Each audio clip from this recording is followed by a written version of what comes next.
Hello friends, आज आहे 8वी माळ आणि रंग आहे मोरपंखी. तर मी इथे मोरपंखी रंगाची साडी वेअर केली होती आणि मला जायचं आहे मंदिरात. आज आहे सोमवार, तर मी 16 सोमवार करते. तर सोमवारी मी मंदिरात जाते. तर मग मी इथे करत होते वस्त्रमाळ. तर मी कापूस आधीच निवडून ठेवलेला होता.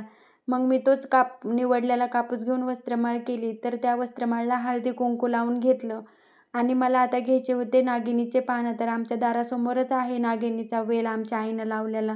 त्याचंच मी एक पान कट करून घेतलं. त्या पानावरती खारीक, वाटी, सुपारी, बदाम हे सर्व ठेवलं. तर माझं ताट आता इथे झालं होतं. तर मग मी ताट घेऊन निघले मंदिरात. तर मंदिरात गेल्यावरती आधी नंदीची पूजा करून घेतली आणि नंतर महादेवाची पूजा करायला लागले. तर दुधादा यांनी छान महादेवाचा अभिषेक करून घेतला आणि नंतर स्वच्छ पाण्याने धुवून काढला. तर आज मंदिरात काही गर्दी नव्हती, कारण आता वाजलेले आहेत 5. त्यामुळे तिन्ही सांजेला नसती जास्त गर्दी, सकाळी खूप गर्दी असते. मी रोज सोमवारी सकाळीच येते, पण आज मला घरी काम असल्यामुळे मला सकाळी नाही येता आलं. तर इथे त्या काकू आणि आम्ही दोघीच जणी होतो. मग आम्ही दोघींनी मिळून इथे महादेवाच्या पिंडीवरती पाणी टाकून स्वच्छ पिंड धुवून काढली. तर माझी इथं पिंड धुवून झाली होती. मग मी महादेवाला भस्म लावला आणि नंतर हळदी कुंकू लावलं.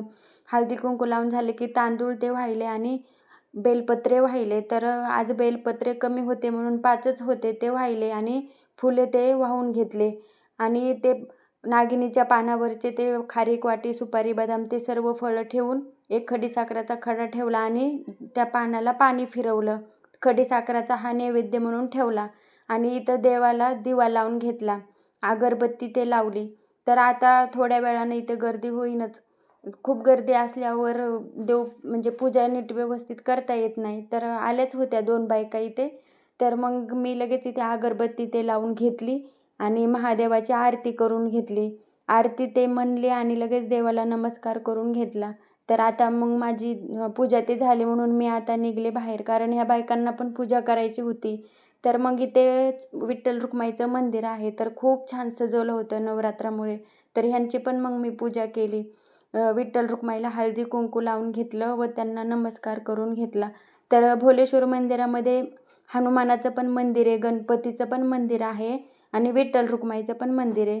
मग नंतर गणपतीला पण पाया ते पडले, गोल फेरा घातला आणि मग इकडे साईडला मंदिराचं आणखीन बांधकाम चालू आहे आणि मग मी निघले घरी. तर आज पाऊस नसल्यामुळे सर्व रोडवरती कोरडं झालेलं होतं. तर इथेच एंड करते.